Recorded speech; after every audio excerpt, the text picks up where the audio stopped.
자, 2주 만에 또 수요 예배에 이렇게 사무엘하 말씀을 이어서 전하게 됩니다. 2주 전에 보았던 말씀 기억하십니까? 다 잊어버리셨죠? 그래서 한번 복습하도록 하겠습니다.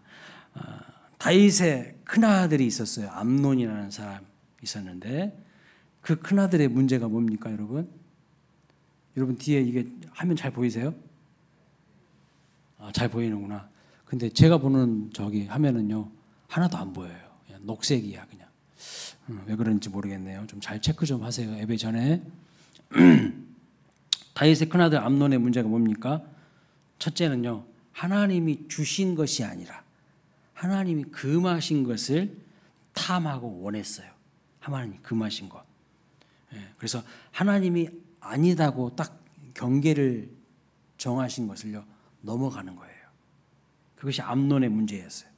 그래서 암논이 누구를 강간합니까? 자기 동생을요. 자기 여동생을. 하나님이 주신 게 아니잖아요. 하나님이 금하신 건데 그 경계를 자기 마음대로 넘어가요. 오늘 우리도 마찬가지죠. 하나님이 우리에게 경계를 정하신 것이 있어요. 선을 정하셨어요. 근데 그 선을 막 자기 마음대로 넘어가요. 그 결코 하나님 기뻐하시지 않는 것이죠. 그래서 그것을 제가 무슨 병이라고 했냐면요, 선악과 병이라고 그랬죠. 선악과 병. 하나님이 선악과 먹으라 했습니까? 먹지 말라 했습니까? 예, 동산에 있는 모든 실과는 다 먹어도 돼도 그 중앙에 있는 선악이 알게 하는 나무의 열매를 먹지 말라고 했는데 그거를 넘어가요. 자기 마음대로 넘어가. 두 번째는요, 친구를 잘못 사귀었어요. 친구를. 예. 요나답이라고 하는 간교한 자를 친구로 사귄 것이 문제였습니다. 친구를 보면 그 사람은 알 수 있다는 말도 있잖아요. 부정적이고 불신앙적인 사람들을 가까이 하면요 어느덧 나도 오염되고요 물들어갑니다. 세 번째, 암논은요 사랑과 욕정을 혼동했다고 말씀했어요. 자기의 정욕을 사랑인 것처럼 포장을 합니다. 네 번째, 그는 존귀한 자리에 있었으나 그것을 깨닫지 못했어요. 깨닫지 못해서.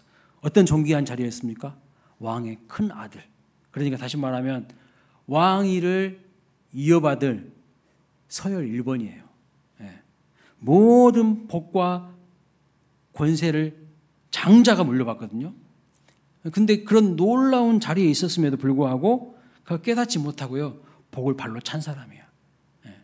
안타까운 거죠. 그런데 중요한 것은 옛날에만 그런 것이 아니라 오늘날 우리도 암논 같은 죄를 범하기 쉽다는 것을 알아야 된다는 겁니다. 자, 그리고 암논의 아버지가 누구냐면 다윗인데, 이 다윗은요 아들이 이렇게 문제가 많음에도 불구하고 아들에게 어떻게 합니까? 다윗은요 암논의 문제를 모르고 있었습니까? 다 알고 있었어요. 그런데 다윗은요 암논을 책망합니까? 책망하지 않습니까? 책망하지 않습니까? 아니면 책망하지 못합니까? 책망하지 못해요. 왜요? 왜 책망하지 못합니까? 자기도 똑같은 죄를 지었잖아요.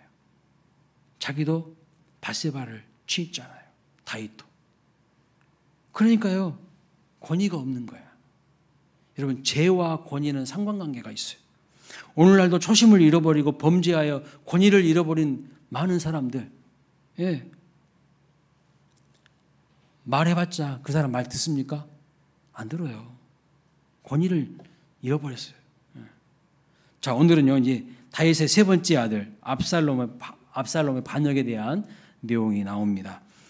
여러분, 압살롬이 얼마나 잔인한 사람인지 아십니까? 오늘 본문 보면요 참 잔인한 압살롬의 모습을 볼 수가 있어요. 압살롬이요 자기의 형 암논을 죽이려는 계획을 세웁니다. 계획을 세워요. 여러분, 하나님은 우리에게 뭐라고 말씀하냐면 해가 지도록 분을 품지 말라 했거든요. 그런데 압살롬은요 만 2년 동안 속에서 칼을 갈아요.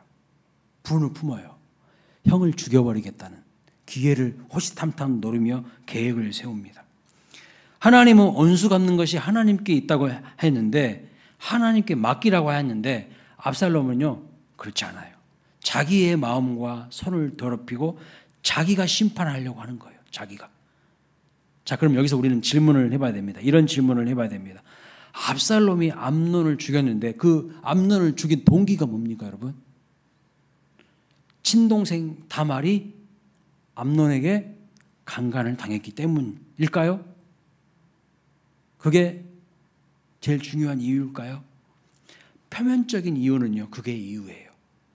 표면적인 이유는 내 여동생을 네가 이렇게 만신창이 만들어놨어. 아무리 형이라도 내가 봐줄 수 없겠어. 너는 죽여야 돼. 2년 동안 칼 갈고 분을 품었어요. 그래서 결국 죽였습니다.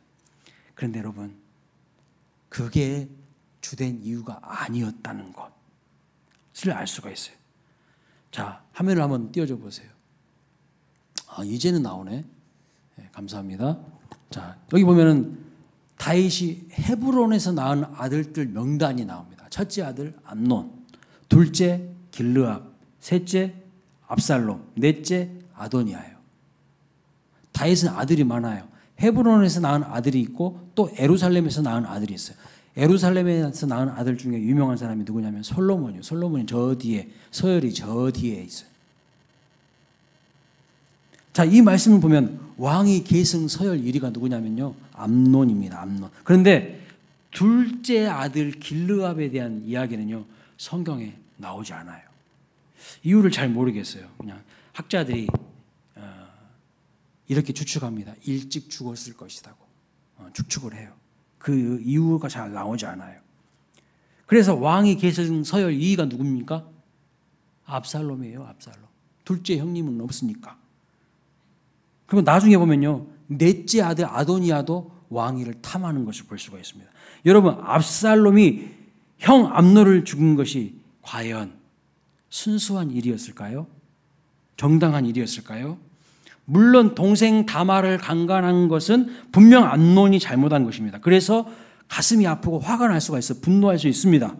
그렇다고 해서 암논을 죽이기까지 한 것은, 암논을 큰형을 죽이기까지 한 것은 압살롬의 권력을 추구하는, 갖고자 하는 그 권력의 의지와 강한 상관관계가 있다는 것을 말씀하고 있어요. 그래서 그런지 오늘 본문을 보시면요, 다말의 이름은요 전혀 등장하지 않습니다. 오히려 다말이 피해자잖아요. 근데 다말이 뭐 어떻게 됐다는 이야기가 없어요. 압살롬의 관심은 다말이 아니라 뭐냐면 권력을 차지하는 거예요. 권력을 차지하는 거. 많은 사람들이요, 내가 하는 일이 순수하다고, 내가 하는 일이 정당하다고 그렇게 주장하지만 사실 그들 마음 깊은 곳을 들여다보면 순수하지 않아요. 다른 이유가 있어요. 실질적인 다른 동기가 숨어 있는 경우가 많다는 거예요. 성경에 볼까요? 민수기 12장에 보면요, 아론과 미리암이라는 사람이 모세를 비판합니다. 모세를 비난해요. 그들이 표면적으로 내세우는 그 비난의 내용이 뭡니까? 모세가 흑인, 구스 여자와 혼인했다고, 결혼했다고, 그런 여인을 취했다는 것을 비난합니다. 그런데 그들이 감추고 있는 속내는 뭐예요? 진짜 속마음은 뭐예요? 그게 아니에요. 그들이 뭐라고 말하냐면 이렇게 말했어요. 하나님이 모세와만 말씀하시느냐? 우리와도 말씀하시지 않으시느냐? 이 말을 통해서 알 수 있는 것이 뭡니까? 왜 모세만 백성 앞에서 지도자로서 행세하느냐? 우리도 백성 앞에서 서고 싶다는 거죠. 그래서 하나의 구실로 삼은 거예요. 구스 여인을 취한 것을 하나로 구실로 삼아서 모세의 지도력을요 흠집내고 깔아내리려고 하는 거예요. 꼴보기 싫다는 거예요. 너랑 나랑 다른 게 뭔데? 이렇게 지금 속에서 부글부글 끓고 있는 거죠. 그러니까 그들이 내세우는 명분과 그들의 속 마음, 실제적인 동기가요 완전히 다르다는 거예요. 겉다르고 속다르다는 것을 알 수가 있어요. 오늘 압살롬도 마찬가지예요. 압살롬도. 사도행전에 보면 아나니아와 삽비라 부부 이야기가 나옵니다. 그 이야기도 마찬가지예요. 그들이 표면적으로는요 교회를 엄청 생각한 것 같아요. 그래서요 자기들의 소유를 팔아서 헌금을 왕창 드렸어요. 그런데 그들이 감추고 있는 욕망은 다른 거 아니었습니까? 그래서 사도행전 4장 끝부분과 사도행전 5장을 보시면 요셉이라고 하는 사람이 자기의 밭을 팔아서 사도들의 발 앞에 딱 이렇게 둡니다. 그리고는 이 사람이 새로운 별명을 얻어요. 바나바, 위로의 아들이라는 별명을 얻습니다. 많은 사람들에게, 성도들에게 칭찬과 존경을 받게 됩니다. 그런데 아나니아 삽비라 부부가 이 장면을 보면서 사도행전 5장에 그 이야기가 등장하는데, 그들도 소유를 팔아가지고요 사도들의 발 앞에 내려놓습니다. 왜 그렇게 했을까요? 그들의 마음의 동기가 뭡니까? 바나바처럼 사람들로부터 칭찬과 존경과 인정받고 싶은 거예요. 바나바가 얻었던 그 칭송이요, 탐이 난 거예요. 진정 교회를 사랑하는 마음, 사도들을 존경하는 마음, 주님을 사랑하는 마음, 그런 건 없어요. 자기들을 위해서, 그저 자기를 위해서 그들의 소유를 가지고 온 거예요. 그러니까 겉다르고 속다른 그 마음인 거죠. 하나님은요, 성령은요, 그 마음을 아셨어요. 그래서 그 자리에서 즉사합니다. 하나님을 속여서. 오늘 압살롬의 모습에서요, 또 아론과 미리암의 모습에서, 아나니아와 삽비라의 모습에서 우리의 모습을 겹쳐봐야 돼요. 내 모습은 그런 모습은 없는가? 나를 움직이는 진짜 힘과 원동력은 뭔가? 내가 왜 교회에서 직분을 받고 사명을 받고 섬기고 헌신하고 봉사합니까? 그 궁극적인 이유가 뭡니까? 하나님의 영광을 위해서 한다고 하지만 정말 그 배후에 있는 진짜 동기는 다를 수가 있다는 거예요. 사람들은 모르는데요, 하나님 그걸 안다는 거예요. 그 마음을 꿰뚫어 보신다는 거예요. 그래서 누구도 이 문제 앞에서 우리는 자유로울 수가 없습니다. 초심을 잃어버리는 순간 우리도요, 다른 마음으로 봉사할 수 있어요. 얼마나 사람들이 시기 질투가 많습니까? 다른 사람과의 비교에서 오는 그런 경쟁심과 욕심 때문에 진짜 속마음은 숨기고 하나님의 일을 하려고 하는 마음은 없는지를 점검해 봐야 되는 거죠. 오늘 우리 사회를 보세요. 정치인들 하는 것을 보세요. 그냥 반대를 위한 반대를 하는 거예요. 자기 밥그릇 챙기기 때문에 그냥 저 사람이 저렇게 하면 무조건 반대해요. 자기 밥그릇 챙겨야 되니까. 무엇이 바른 것인가, 옳은 것인가, 무엇이 정말 국민을 위한 것인가, 그런 것은요, 안중에도 없습니다. 내 편이 아니면 무조건 나쁜 놈이고 죄인이고 죽일 놈이지 않습니까? 진영 논리에 빠져서 진정 무엇이 옳은 것인지 그런 것인지는 생각하지 않습니다. 왜냐하면 죄에 빠져가지고 탐욕의 수렁에서 허우적거리고 있기 때문이에요. 탐욕의 수렁에서 허우적거리고 있기 때문에. 하나님은 우리 마음속에 있는 깊은 숨은 동기를 아신다는 거예요. 사람들은 모를지 모르지만 우리 하나님을 아십니다. 그래서 우리 마음 깊은 곳에서 하나님을 기쁘시게 하는 마음만 있기를 소망합니다. 자, 고린도전서 4장 5절 말씀에 이런 말씀이 있습니다. 같이 읽어볼까요? 시작. 그러므로 때가 이르기 전 곧 주께서 오시기까지 아무것도 판단하지 말라. 그가 어둠에 감추인 것들을 드러내고 마음의 뜻을 나타내시리니 그때 각 사람에게 하나님으로부터 칭찬이 있으리라. 이 말씀을 보면요, 마음에 감추인 것을 하나님이 드러내신다고 말하고 있어요. 마음에 감추고 있는 진짜 동기가 무엇인지를 하나님이 드러내신다고 말씀하고 있어요. 그 날이 있을 것이라고 말씀합니다. 결국 하나님께서 감추어진 우리 마음의 동기와 뜻도 드러내시고, 그리고 각 사람에게 뭐가 있다고요? 칭찬이 있다는 것. 이 사람이 무슨 마음으로 하나님을 섬겼는지, 자기 영광, 자기 체면을 위해서 한 것인지, 아니면 정말 하나님의 영광을 위해서 헌신한 것인지 하나님이 다 드러내신다는 겁니다. 하나님이 다 아시고 있다는 것이죠. 그래서 우리가 하는 모든 일의 근본적인 동기가 하나님의 영광을 위한 일이 되시기를 주님의 이름으로 축복합니다. 시기 질투해서 하는 거 아니고요. 체면 때문에 하는 거 아니고요. 정말 하나님을 사랑해서 하나님의 영광을 위해서 하는 것인지 하나님이 아신다는 거예요. 그래서 일을 하고 나서 하나님께 책망을 들으면 안 돼요. 아니, 고생은 고생대로 다 하고 일은 일대로 다 하고 나서요, 하나님께 아나니아와 삽비라는 책망을 받고 죽임을 당합니다. 아나니아 삽비라가 밭을 안 바친 게 아니에요. 자기의 소유를 안 들인 게 아니에요. 그런데 하나님께 책망받고 하나님을 속여서 심판당하는 것을 볼 수 있잖아요. 그래서 오늘 우리가 주님의 일을 어떠한 자세로 해야 되는지를 보여주고 있습니다. 깊은 깨달음이 있으시기를 축복합니다. 자, 압살롬 이야기. 압살롬은 그럼 어떤 사람이라는 거 말씀드렸습니까? 사실 마음과 속마음이 달라요. 속에서는 자기가 권력을 쥐고 싶은 마음인 거예요. 다말을 강간했으니까 너는 죽어도 돼라고 겉으로는 그것을 명분 삼아서 형인 암논을 제거하려고 했지만 속에서는 뭐예요? 자기가 권력을 잡고 싶은 거예요. 자, 여러분, absalom은요 하나님을 두려워하지 않습니다. 그래서 압살롬이 뭐라고 이야기합니까? 사무엘하 13장 28절 말씀 같이 읽어보겠습니다. 시작. 압살롬이 이미 그의 종들에게 명령하여 이르기를 너희는 이제 암논의 마음이 술로 즐거워할 때를 자세히 보다가 내가 너희에게 암논을 치라 하거든 그를 죽이라. 두려워하지 말라. 내가 너희에게 명령하는 것이 아니냐. 너희는 담대히 용기를 내라 한지라. 자, 압살롬이 자기 종들에게 명령을 하면서 뭐라고 합니까? 압살롬 죽이면서 두려워하지 말라고 하는 거예요. 두려워하지 말라고. 담대히 용기를 내라. 괜찮아. 죽여. 담대히 용기를 내. 여러분, 이게 지금 제정신입니까? 아니, 어떻게 사람을 죽이면서 두려워하지 말라고 할 수 있어요?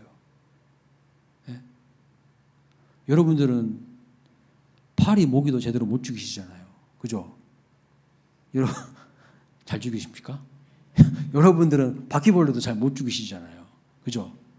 무서워. 무서워. 막 그러잖아요. 저희 집사람 분이 난리 나던데. 무서워가지고.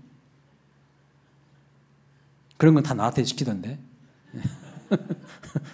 그러시잖아요. 근데 사람을 죽이는데 두려워하지 말래요. 이 제정신인 거예요, 이게? 담대히 어떻게 용기를 내래요? 미친 거죠. 제정신이 아닌 거예요. 여러분, 우리나라 사람들이요, 어떻게 우리나라 사람한테 총을 막 갈길 수가 있어요? 그 5.18 때 막 군인들이 막 난사를 했잖아요. 막 헬기가 막 그거 미친 거 아니에요? 어떻게 같은 피를 물려받은 사람들을 그렇게 막 죽여요? 그것도요, 왕이 계승 서열 1위예요. 그 왕자를 죽이는데 두려워하지 말라고 합니다. 마귀 짓이죠. 죄를 짓는데 두려워하지 말고 용기를 내라고 막 하는 거예요. 용기를 낼 때는 따로 있죠. 누가 이런 말을 할 수 있을까요, 여러분? 누가 이런 말을 부추길까요? 이런 마음을. 마귀죠, 마귀. 악한 영들이죠. 그런데 이런 비슷한 말씀이요, 성경에 나와요. 여호수아 1장 7절에 보면 하나님께서 여호수아에게 용기를 주시고 복을 주시고 비전을 주시면서 하신 말씀 기억하시죠? 읽어볼까요? 시작. 오직 강하고 극히 담대히 하여 나의 종 모세가 내게 명령한 그 율법을 다 지켜 행하고 우로나 자로나 치우치지 말라. 그리하면 어디로 가든지 형통하리니. 아멘. 그렇습니다. 여러분, 하나님께서 여호수아에게 하신 말씀이에요. 근데 이 말씀이요, 오늘 압살롬이 자기 종들에게 한 말하고 비스무리하지 않습니까? 아주 비스무리해요. 두려워하지 말라. 용기 내라. 그러니까 마귀는 어떤 사람, 어떤 존재인 줄 아세요? 하나님 패러디하기를 좋아해요. 교묘히 하나님을 패러디해요. 하나님 말씀 가지고 장난질 쳐요, 마귀가. 그래서 압살롬 마음에 들어가서요, 비스무리하게 하나님 말씀인 것처럼 사람들을 뭐합니까? 선동하고 있어요. 오늘날 사람들을 정치 선동하는 사람도 많죠. 마귀들이 하는 짓이에요. 오늘날 하나님의 말씀을 교묘하게 이용하여서요, 성도들과 국민들을 선동하는 악한 거짓 선지자, 목사들 많아요. 여러분, 헷갈리시면 안 돼요. 뭐 정광훈, 선연보 이런 사람들은요, 다 목사가 아니에요. 정광훈 뭐라고 그랬습니까? 하나님 까불지 마. 하나님 나한테 뭐 죽어? 입에 담지 못할 말을요, 자기 목사래. 어떻게 그런 말을 할 수 있어요? 미친 거죠, 마귀한테. 자기가 하나님인 것이죠. 자기가 하나님이야. 예레미야 23장 36절 말씀 보세요. 이런 말씀을 합니다. 읽어볼까요? 다시는 여호와의 엄중한 말씀이라 말하지 말라. 각 사람의 말이 자기에게 중벌이 되리니 이는 너희가 살아계신 하나님 만군의 여호와 우리 하나님의 말씀을 망령되이 사용함이니라 하고 하나님의 말씀을 망령되이 사용했다는 거예요. 자기들 이익을 위해서 하나님의 말씀을 망령되이 사용했어요. 그것이 자기에게 중벌이 된다고 말씀하고 있어요. 그러니까 압살롬은 살아계신 하나님의 말씀을 교묘히 비스무리하게 이용하면서 사람들을 꼬드기는 것을 볼 수가 있습니다. 자, 이제 초점을 다윗에게로 한번 돌려보겠습니다. 오늘 본문에 등장하는 다윗은 우리가 존경할 만한 그런 믿음 있는 신앙인의 모습이 아닙니다. 정말로 무능하고 무기력하다 못해 자신의 범죄에 자식의 범죄에 이용당하는 아버지인 것을 볼 수가 있어요. 그래서 23절부터 27절의 내용이 뭐냐면요. 자식 압살롬이요. 아버지 다윗을 딱 교묘히 이용하는 내용입니다. 이용하는 거예요. 저희 잔치에 오세요. 잔치를 지금 배설했어요. 못 오시면 아버지 그냥 암논이라도 보내주세요. 그렇게 한 거예요. 왜 보내주려고 한 걸까요? 죽여버리려고. 그래서 27절 말씀을 보면 그런 말이 나옵니다. 압살롬이 간청하며 다윗이 암논과 왕의 다른 모든 아들을 그와 함께 보냅니다. 그렇죠. 다윗이 압살롬의 복수는 그게 이용당하고 있는 것을 볼 수 있어요. 이용당하고 있어요. 정말 슬프고 안타까운 것은요. 암논이 다말을 강간할 때도 다윗이 이용당한 적이 있어요. 이용당한 적이 있어요. 암논이 다윗에게 요청했어요. 다말을 보내달라고. 다윗은 아무것도 인식하지 못하고 그러니까 두 번씩이나 자식의 죄를 허락하는데 이용을 당하는 것을 볼 수 있어요. 부모가 이용당해요. 순진한 우리야 장군을 자신의 욕망을 채우기 위해서 자신의 범죄에 다윗이 이용했더니 자기가 자기 자식들의 아들들에게 이용당하고 있는 것을 볼 수 있어요. 오늘날 수많은 부모가요. 자식들에게 다윗처럼 이용당합니다. 우리도 모르게 우리가 자식들의 죄를요. 허락하고 있는지도 몰라요. 이게 중요한 메시지입니다. 여러분들이 자녀들이 요구한다고 해서 무조건 부모가 예스하면 안 돼요. 예스해야 될 때가 있고 아니다고 노해야 될 때가 있습니다. 자식들이 요구하는 것이 있다면 왜 그것을 들어줘야 하는지 그 이유를 물어봐야 합니다. 다윗은 왜 다말이 꼭 암논 너에게 가야 하는지 이야기하라고 물었어야 합니다. 그런데 아무 말도 안 해요. 다윗은 압살롬에게 물었어야 됐습니다. 왜 꼭 암논이 그 자리에 가야 되는지. 그런데 다윗은 묻지 않았습니다. 오늘 우리도 자녀들에게 물어야 돼요. 왜 꼭 그것을 사야 하는지, 왜 꼭 그것을 해야 하는지, 왜 꼭 그것에 가야 하는지, 왜 그 사람을 만나야 하는지 물어봐야 돼요. 근데요, 너무 부모님들이 마음이 좋아요. 묻지도 따지지도 않고 그냥 다 허락해 줘버려요. 그것이 자녀를 망치는 비결인 줄을 몰라요. 특히 제가 어느 설문조사에서 통계 나온 자료를 보니까요. 우리나라 40대, 50대 부모들이요.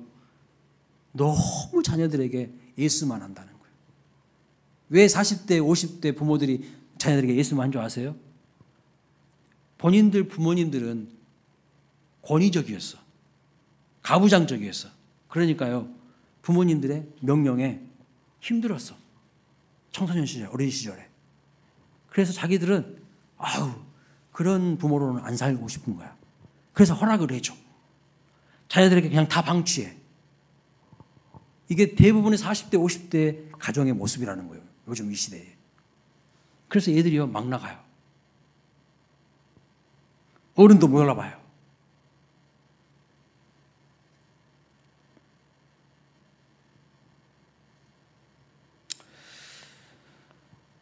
물론 우리는 자녀를 노엽게 하지 말고 하나님 말씀대로 그들의 인격을 존중해 주면서 반드시 확인하고 기도하면서 허락해 주는 과정을 거쳐야 됩니다.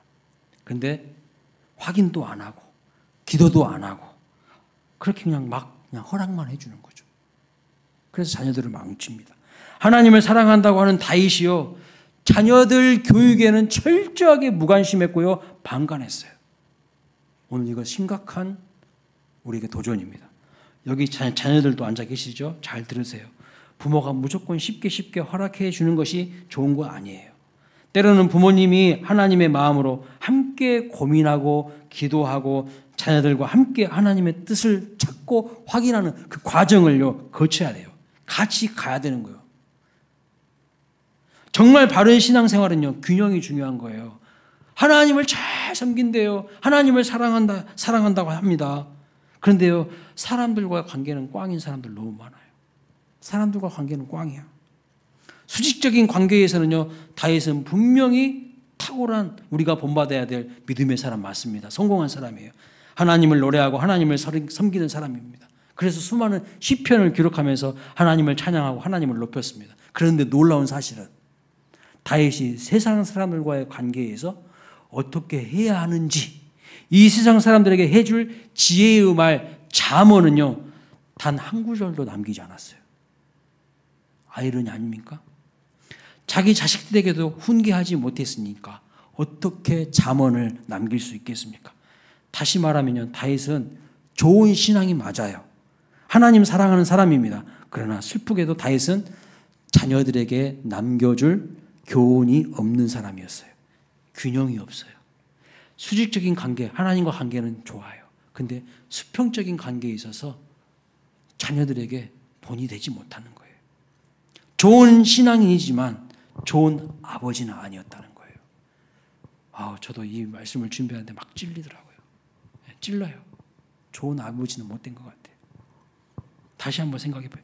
좋은 믿음의 사람이 있을 수는 있지만 좋은 믿음의 어머니는 아닐 수 있다니까요. 다윗은요, 하나님의 마음을 살피는데 자녀들의 마음까지는 살피지 않았어요. 자식들을 훈계하지 않았습니다. 딸 다말을 강간한 큰아들 암논에 대해서 아무 말도 하지 않아요. 징계하지도 않았어요. 압살롬도 징계하지 않았습니다. 버르장머리 없는 놈들로 키운 거예요. 버르장머리 없는 놈들로. 넷째 아들 아도니아에 대해서도요, 제대로 훈계한 적이 없어요. 그러니까요, 아버지 자리를 탐하죠. 그런데 다윗이 아도니아를 한 번도 섭섭하게 한 적이 없다는 사실. 다윗이 전혀 훈계하지 않았던 암논, 압살롬, 아도니아가 다 망했습니다. 그냥 방치하고 그냥 무관심으로 일관했던 암논, 압살롬, 아도니아가요, 다 그 인생이 망한 인생 됐다니까요. 엄청난 우리에게 좀 메시지를 주고 있는 거예요. 하나님 우리에게 말씀합니다. 자식을 사랑할 뿐만 아니라 자식을 위해서라는 훈계를 하라고 말씀하고 있어요. 다윗이요, 한 구절도 쓰지 못하고 남기지 못한 잠언을 보면요, 그런 내용이 정말 많이 나옵니다. 정말 많이 나와요. 잠언 22장 6절 말씀 보세요. 읽어보겠습니다. 시작. 마땅히 행할 길을 아이에게 가르치라. 그리하면 늙어도 그것을 떠나지 아니하리라. 이 다윗이 말한 게 아니라 솔로몬이 한 내용이에요. 솔로몬이 이야기한 내용이에요. 잠언 22장 15절도 읽어봅니다. 아이의 마음에는 미련한 것이 얽혀 있으나 징계하는 채찍이 이를 멀리 쫓아내리라. 미련한 것을 쫓아낸다는 거예요. 징계를 통해서. 29장 17절도 읽어봅니다. 시작. 내 자식을 징계하라. 그리하면 그가 너를 평안하게 하겠고 내 마음에 기쁨을 주리라. 네. 자식을 징계하지 않고 가만히 내버려 두는 것이요, 자식을 버리는 일이라는 거예요. 그런데 다윗은 자녀들을 징계하지 않았습니다. 엘리 제사장하고 똑같아요. 하나님께서 엘리 제사장을 책망하신 이유는요, 자식들이 다 지금 망하는 길로 가고 있는데, 저주를 자처하고 있는데 전혀 훈계하지 않아요. 전혀 훈계했다는 내용이 없어요. 무관심이고 그냥 방관입니다. 그런데 여러분 한번 생각해 보세요. 원래 다윗이 이런 사람이었나요? 아니었어요. 원래 이런 사람 아니었다고요. 원래 다윗은 어떤 사람이었습니까? 왜 하나님이 다윗을 왕으로 세웠습니까? 다윗이 목동일 때 들에서 양치는 모습을 하나님이 보신 거예요. 근데 그 양치를 때 다윗의 모습이 어떤 모습이었죠? 자기의 목숨을 걸면서 양을 지키는 모습을 본 거예요, 하나님. 그러니까 그 모습에 하나님이 감동을 받으면서 너라면은 내 백성 이스라엘을 맡겨도 되겠구나라고 생각하고 하나님께서 다윗을 축복하사 왕 세우신 거 아닙니까? 그런데 이상하게 자식들에게는요, 무관심하고 방관했어요. 왜요? 왜 그랬을까요? 다윗이 범죄한 이후에 권위를 잃어버렸어요. 권위를 잃어버렸기 때문입니다. 자녀를 혼내면 아이가 기가 죽는다고 하고 학대라고 하고는 이 시대에 오늘 성경 말씀은 우리에게 뭘 말씀입니까? 자녀를 하나님의 말씀으로 바르게 양육하고 훈육하라는 거예요. 제가 이 말씀 준비하면서 제 어린 시절 한번 생각해 봤거든요. 저는 얼마나 우리 부모님에게 훈육을 많이 받고 또 잘못된 일하면 야단을 많이 맞았나. 저는 어린 시절 생각하니까 잠시 괴로웠습니다. 얼마나 많이 훈육을 강하게 받았는지. 근데 지금은요, 그게 부모님 사랑이라는 걸 알아요. 깨닫게 돼요. 제가 초등학교 6학년 때부터 부모님을 떠나서 이제 자취하면서 이렇게 살았는데 6학년 이전에 어머니한테 엄청 혼을 많이 났더라고요. 특히 저희 어머니는 양복 터는 솔이 있어요. 그걸로 얼마나 제 엉덩이를 막 끝까지 쫓아다니시면서 때리셨는지 엉덩이가 막 불이 나요. 우리 어머니 이 설교 듣고 이제 오늘 밤에 전화하시겠다. 내가 언제 그랬냐? 그러실 것 같아요. 그런데 여러분, 그게 사랑입니다. 부모님의 성경적인 훈육이 있으면 자녀들이 바르게 자라요. 근데 콩가루 집안은요, 그냥 무조건 다 오냐 하는 거예요. 죄를 지어도 나쁜 일을 해도 늦게 들어와도 그냥 네 마음대로 살아. 근데 성경에 보니까 사랑하니까 야단친다고 말씀하고 있어요.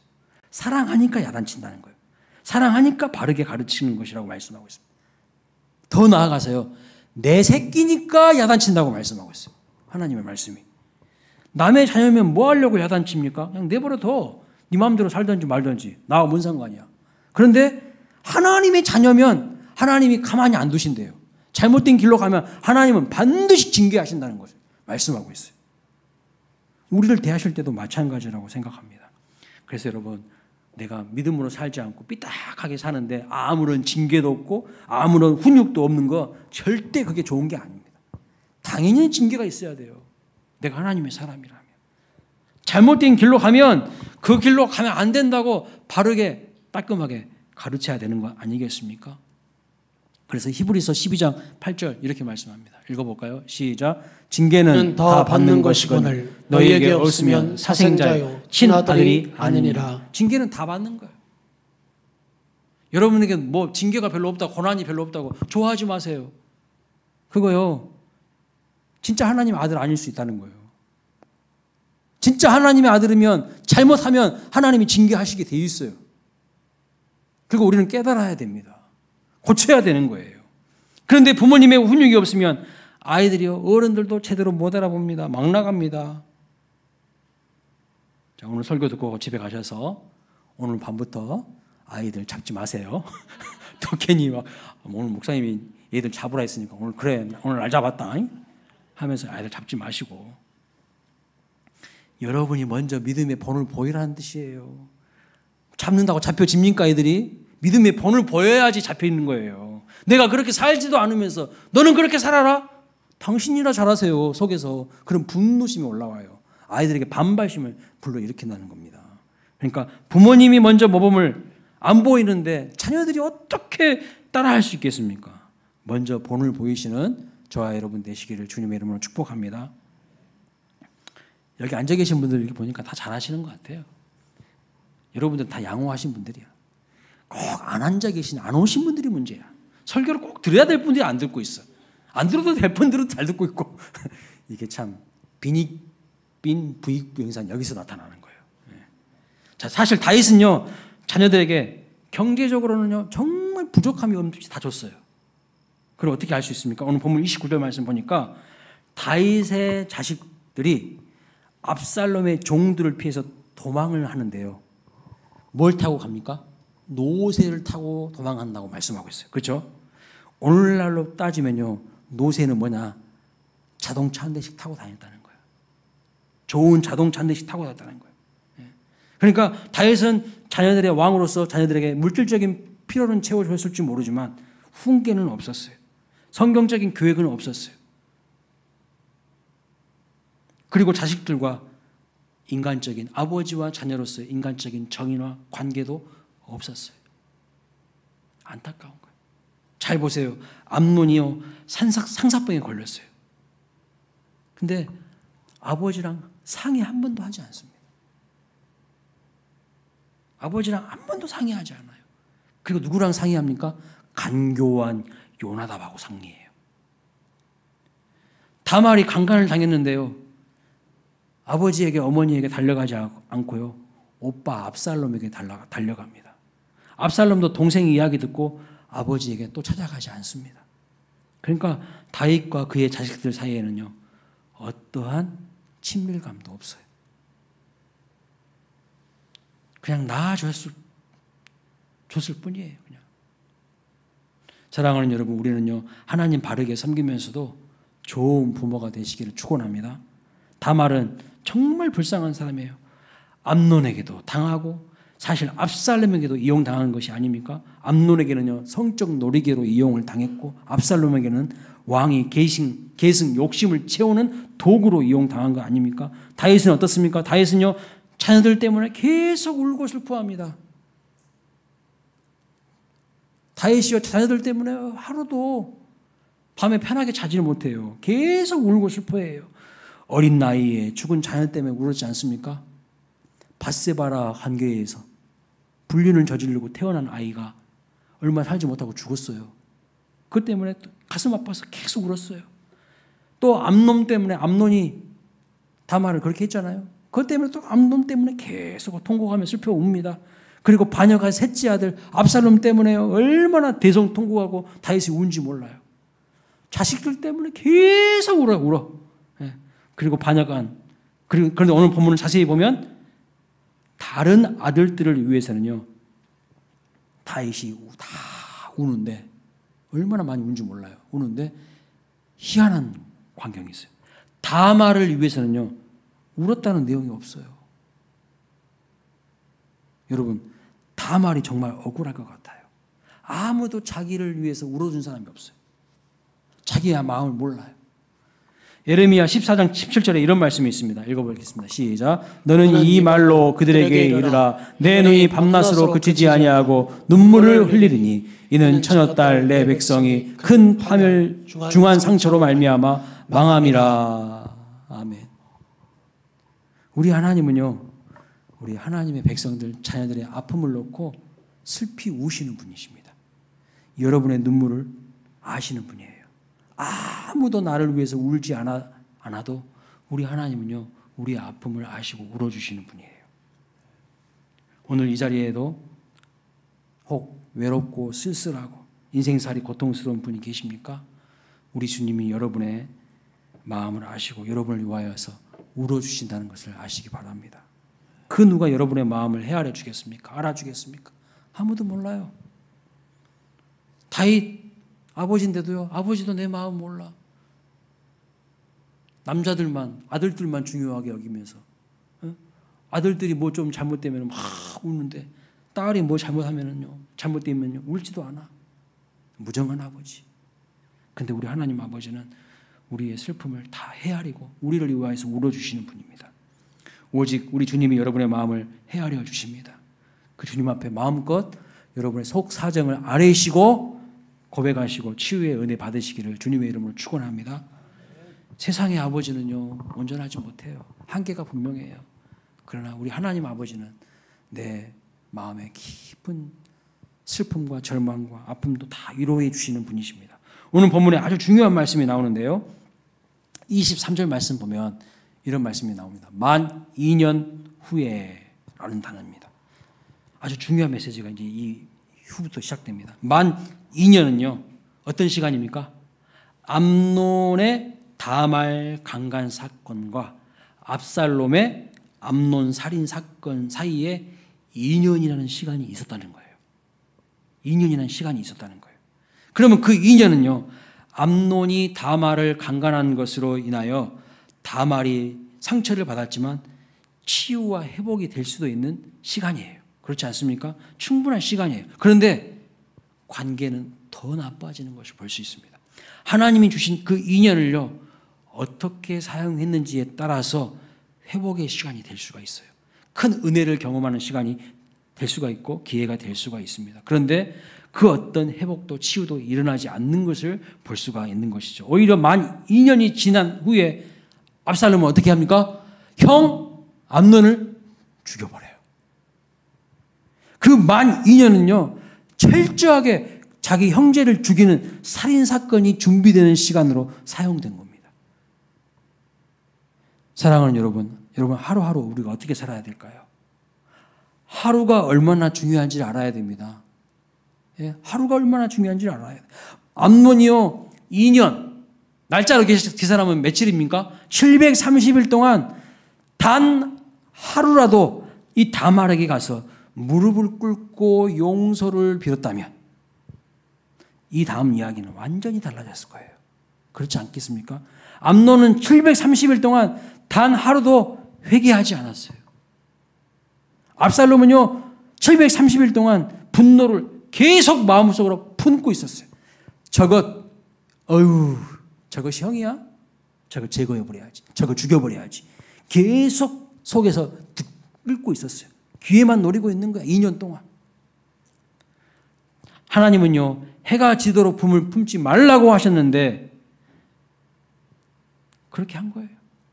다윗도 마찬가지입니다. 730일 동안 단 하루도 자녀들을 제대로 훈계한 적이 없어요. 자녀들을 730일 동안 방치한 거예요. 무관심한 거예요. 만 2년은 다윗에게도 암논에게도 압살롬에게도요. 어떤 시간입니까? 낭비된 시간이 되어버리는 거예요. 낭비된 시간. 충분히 회복과 치유와 회복의 시간이 될 수 있음에도 불구하고 그냥 낭비된 시간, 버린 시간이에요. 그런데 저는 이런 생각을 해봤어요. 다윗이, 압살롬이, 암논이 얼마나 많이 제사를 드렸을까? 그 2년 동안. 수많은 예배를 그 2년 동안 드렸을 것입니다. 전부 거짓 예배예요. 형식적인 예배예요. 어떤 찔림도 받지 않고 어떤 자극도 받지 않으면서 그냥 하나님을 만홀히 여기는 죽은 예배 드린 거예요. 그러니까요. 진짜 회개했으면 그렇게 할 수가 없죠. 방치할 수가 없죠. 주님이 받지 않으시는 예배, 가증스럽고 더럽다고 하나님이 하시는 그런 예배를 드렸을 뿐이라는 겁니다. 엄청난 충격이에요. 만 2년 동안 하나님이 기회를 주신 거예요. 기회를. 사랑하는 여러분, 진정한 예배자는요, 삶의 예배자입니다. 삶이 그 자체가 예배인 사람입니다. 진정한 삶의 예배자 되시기를 주님의 이름으로 축복합니다. 하나님과의 관계도 잘 하셔야 돼요. 그러나 내 주변의 사람들과 관계도, 내 주변의 자녀들, 아내와 남편과 이웃과의 관계도, 다락방 식구들과 관계도 잘 하셔야 돼요. 그게 균형 잡힌 건강한 그리스도인입니다. 한쪽으로 치우쳐 있으면 어떻게 됩니까? 한쪽으로 치우쳐 있으면 자빠져요. 넘어지게 돼 있어요. 기울어졌는데 어떻게 이게 계속 기울어지면 자빠지게 돼 있죠. 중심을 딱 잡고 균형을 유지해야 되는 거예요. 우리 모두가 그런 삶을 살아가시기를 주님의 이름으로 축복합니다.